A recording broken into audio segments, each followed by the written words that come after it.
Where are we now? Where do we want to go?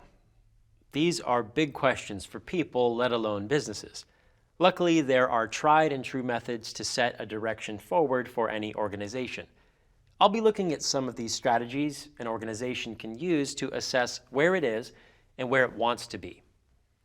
To assess an organization's present situation, a strategic manager can look at its competencies, its customers, and its competitors. An organization's core competencies are the resources and abilities that make it uniquely suited to providing a particular customer value. If these competencies are strong enough, they can provide a competitive advantage. It's also crucial for an organization to be aware of its current customers, not just their preferences, but also their expectations. In the digital age, where brands have tools to market to customers around the world instantaneously, it's necessary for any organization's self-assessment to include an analysis of the competitors it faces in a global marketplace.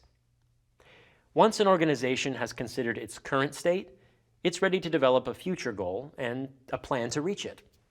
Two techniques to help make this plan are business portfolio analysis and diversification analysis. Let's start with business portfolio analysis. This technique was designed by the Boston Consulting Company. It helps managers assess a firm's strategic business units, or SBUs, as if each one is a unique investment.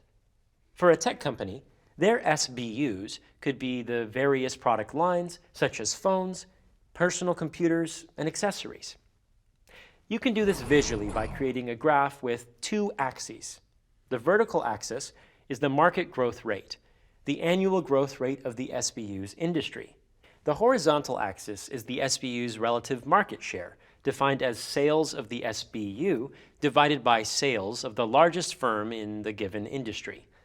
In Quadrant 1, the top right quadrant of the graph, the manager puts SBUs with low shares of fast-growing markets.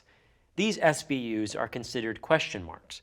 Because these SBUs take a lot of time and resources to keep their market share, it's worth questioning whether they're worth keeping.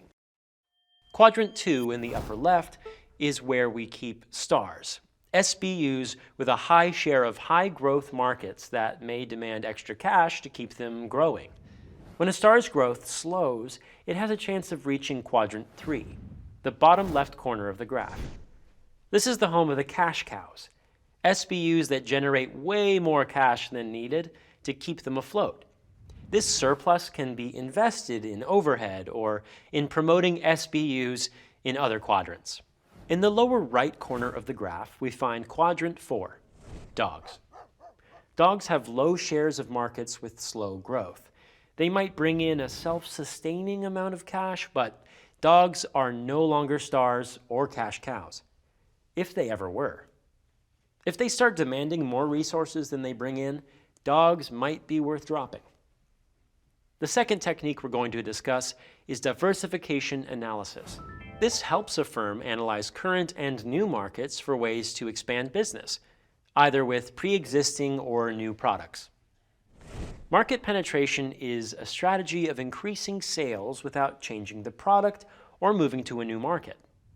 This could look like a successful American phone company increasing sales in the US, either by selling more phones or raising the price. The challenges of this plan could include coordinating a new marketing campaign and dealing with fallback from increasing the prices of a known commodity. Market development is the strategy of selling current products in new markets. That same phone company could look into expanding its market to South America. It might not be easy to introduce a brand in a new continent, but the rewards could be great. Product development would mean creating new products to sell in a pre-existing market. This American phone company develops a line of sneakers. Even if there's money to be made, it won't be easy for a phone company to reintroduce itself as an entirely new business. And lastly, diversification is the strategy of selling new products in new markets.